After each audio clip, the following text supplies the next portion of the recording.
What is up, everybody? This is Alex from IHE. Why so blue? Today I'm talking about Avatar, Fire and Ash, the third one.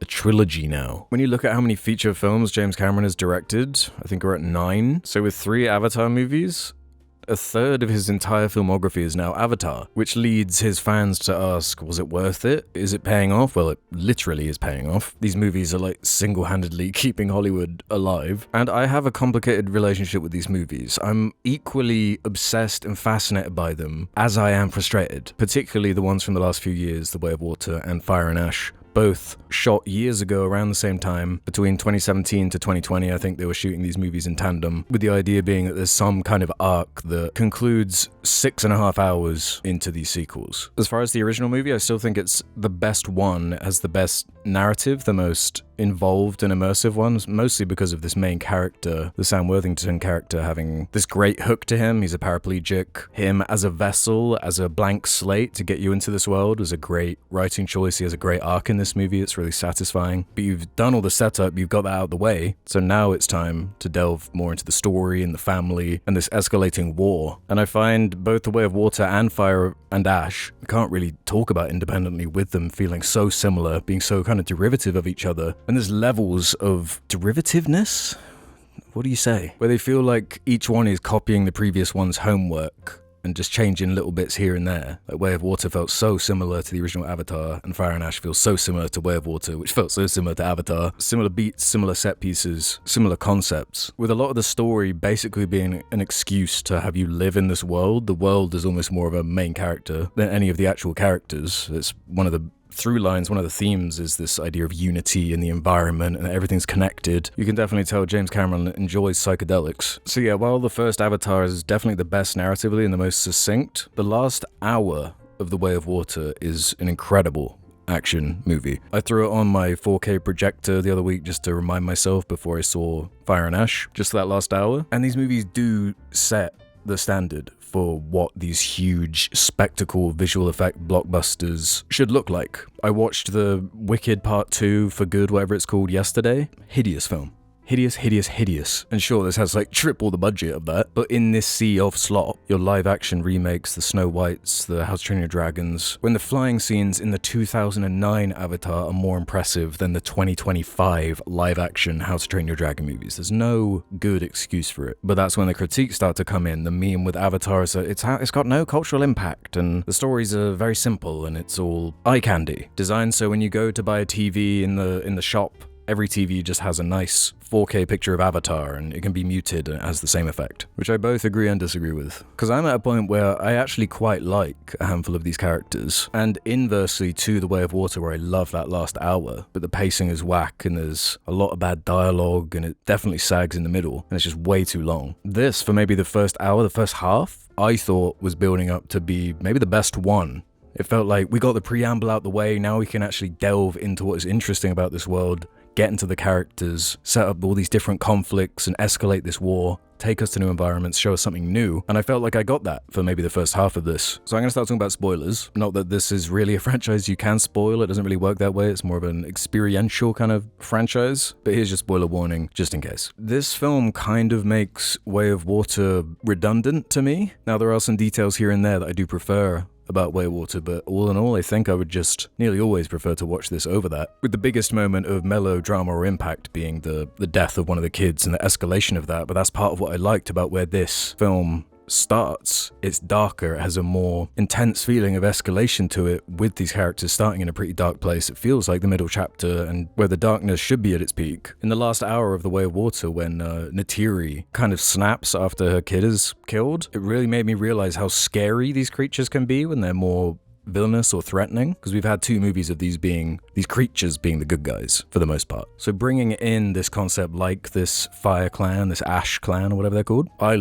think it adds such an interesting dynamic where they kind of reject the traditional culture and the whole unity. And they fight dirty, they're like suicide bombing. There is a darkness here. The son character like holding a gun to his head, like he's gonna end his own life. It's like pretty heavy. So yeah, when this film starts, you introduce these flying merchants. I was like, cool, this is awesome. This is a new concept. This is a great way to just move these characters somewhere else. They're like bodyguards, a reason for the Ash clan to come involved and attack the merchants, leading to an entire sequence where Jake and Quaritch have to work together. I love that trope when the bad guy has to work with the good guy for some reason, some trepidatious alignments and agreements. Then the world building starts getting more interesting with taking the Spider character and adapting him so he's the first human that can breathe the air on Pandora, creating this new source of tension with him basically becoming the main MacGuffin, which tends to be a lot more interesting when it's a character that is that important instead of unobtainium or whale goo or whatever it is, which still makes its own appearance. But the world felt like it was updating and moving and changing and was going somewhere different. It's like, oh, that's a cool triangle then. It makes Spider super important narratively, with when the military finding out, wanting to reverse engineer how to do this so they could basically truly take over with the ability to breathe the air. And it was kind of around this point in the movie where the major critiques or issues were stopping me from ever loving it. So let's start talking about characters, and we got to start with Spider. They made him so important, and with that comes a lot of narrative baggage and responsibility, almost an unfair amount of responsibility for this actor who not only is usually the only human character in a scene interacting with a bunch of giant blue aliens, which is its own challenge, but he's also playing a teenager and has all these corny lines, and it feels like the performance isn't quite up to snuff to be able to sell what it needs to. I feel like they needed to cast someone who really had the acting chops to sell this stuff, with it being such an important, crucial character to this whole thing working. He's a character to me who's way more interesting on paper and in concept than in execution, because there's some bad dialogue, some bad performances from the kind of teenage characters, which pulls me out every time. You know, there are these compilations of the bro, cousin, dude, like language in there.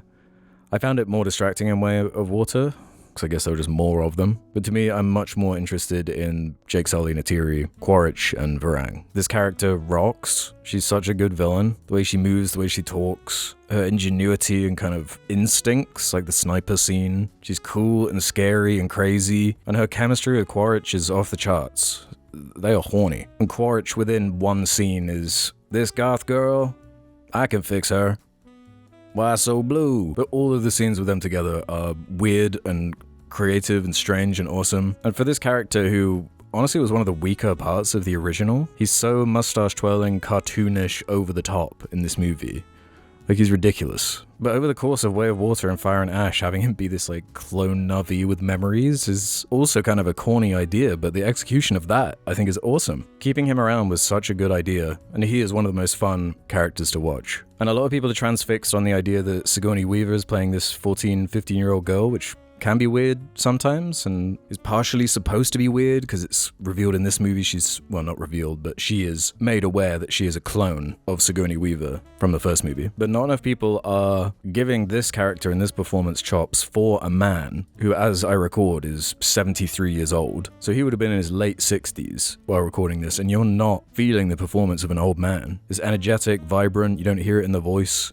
He's just a great character, a great foil and villain for Jake and Neytiri. And like, I know Jake Sully, he doesn't have like much depth, and he is that vessel character, but as a main character for this universe, I am a-okay with him. I kind of like him. I think he's a good protagonist for this series. And like nearly 10 hours in to Avatar, this guy's been through a lot. It feels like you've been through a lot with him. Changing species, losing a child. I feel kind of attached to him now. And the same with Neytiri. The drama between them, her resentment towards humanity and the way that manifests with their relationship and it testing them. That was a sincere part of the story I did enjoy, beyond the spectacle and action and set pieces. I love that that is the frame they choose for that character. That is perfect. So when it really started losing me outside of the old performance thing here and there was when it starts reincorporating elements from the Way of Water, the whale stuff, the whole last act is so similar. The missed opportunity of having the third act resolve in some kind of volcanic setting or some kind of environment that is a stark contrast to the big water action set piece from the end of Way of Water. It is just so derivative, so similar. I was genuinely bummed when it just started turning into the same climax as the Way of Water, just slightly bigger, and again kind of making that previous one somewhat redundant as far as, oh, we're hunting one whale for the whale goo brains, now there's a whole whale mating event, and it just felt like, man, we've already been here. part of what makes this spectacle fun is changing the biome. I don't know if he wanted it to be that way, for them to be echoes of each other, and audiences clearly don't really care that much. There are enough years between them where it seems like people are kind of okay with having the same Avatar experience every handful of years, which is a shame because I feel like the fundamentals are down.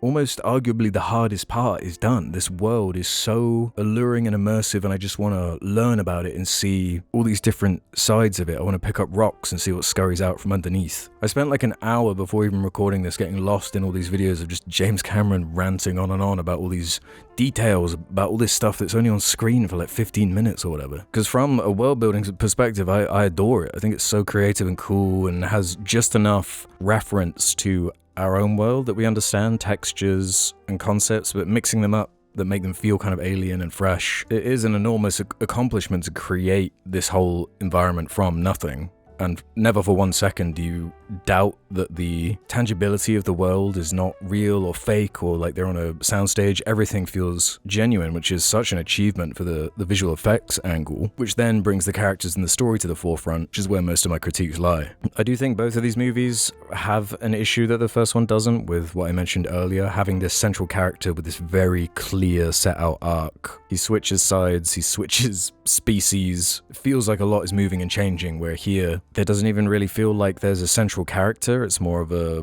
Lord of the Rings kind of epic style or structure, where all these different characters are constantly getting attention put on them, and that works sometimes, but for the amount of screen time, for the 6.5 hours we have of Avatar, I don't feel like I've got the richest or most developed arcs here. Outside of Quaritch, really, he's the main one that feels like he is getting more interesting the more we see of him. Whereas all this dedication to the water tribe stuff and the Kate Winslet character who's like pregnant, I'm just not that invested in that. It doesn't feel like much of a payoff by the end of Fire and Ash for a lot of the elements it put down. In fact, it feels like it has cold feet and doesn't really want to conclude anything it's setting up in this movie, because with as much as I like Quaritch and Varang and their whole dynamic, it just kind of stops. There's no conclusion, it's left open, which maybe when we end up having like 5 of these will hit different when you can see the overall shape of what it comes to. But for the last hour or so, I was supremely disappointed by how unsatisfying it felt outside of just plain spectacle. Oh, at the end of Way of Water, there's a Titanic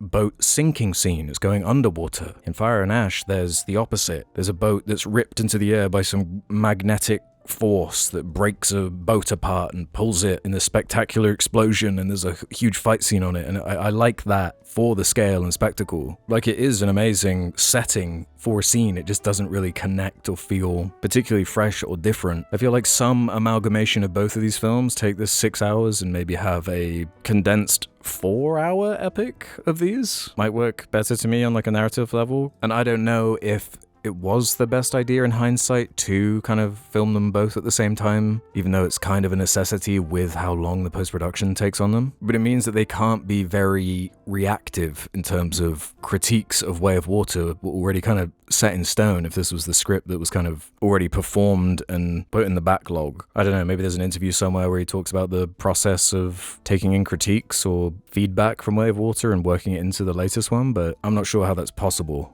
at a certain point, with how many resources and planning and time has to be put into even making these possible, for how much money they're spending on them. You can't just like casually tweak them. Strangely, I didn't actually seek out a screening with the weird off-putting high frame rate video game thing. I specifically went to a worse theater that I knew wouldn't be playing it in that format, because I couldn't stand it in Way of Water. It took like a whole point off my score because it was just so distracting how inconsistent and strange looking it was to me, but I thought it still looked great at the frame rate I wanted to watch it in. But there's almost no denying that these films are so bloated.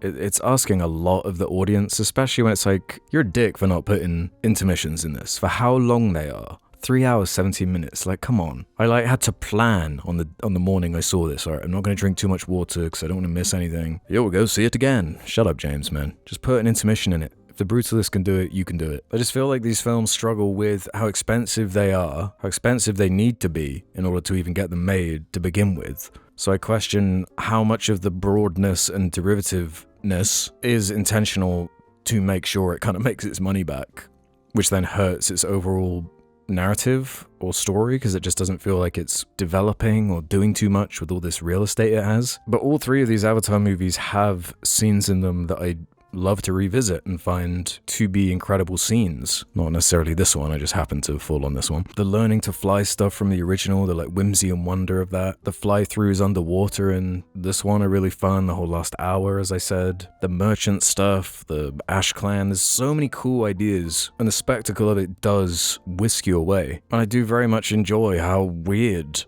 they're allowed to be for these big blockbusters that everyone goes to see.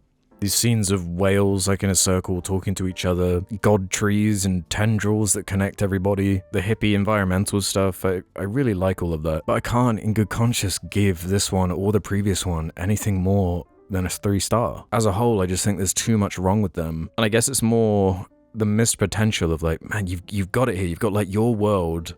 You basically have carte blanche, or should I say carte blanche, to tell your grand narrative. You got like 5 movies. Why can't you take it somewhere interesting or like more character-led, or at least change the biome? Well, we're gonna get the ice Na'vi next. I'd be down with that. So I've been trying to turn my my Twitter feed into just like Avatar memes, and I'm quickly finding out this cultural impact thing is, I don't know, it's less and less true. I feel like I'm seeing more and more memes and jokes and references and YouTube shorts and TikToks, playfully kind of enjoying the movie in a way that I don't remember happening for the first one. I don't know, even though they're full of stuff that I hate and it pisses me off, I can't deny, man. I'm gonna watch it again, and I'm probably gonna see the next one. If only we could just line up this pulpy melodrama storytelling to feel a bit more conclusive or satisfying, like the overall structure of that original movie. But even though it's the shortest one, it feels like the most happens, the most is accomplished, the most changes. Just can't get past that feeling of missed opportunity or sameness. So let me know your thoughts on this movie. You've probably seen it. I guess everyone has seen it. It's already made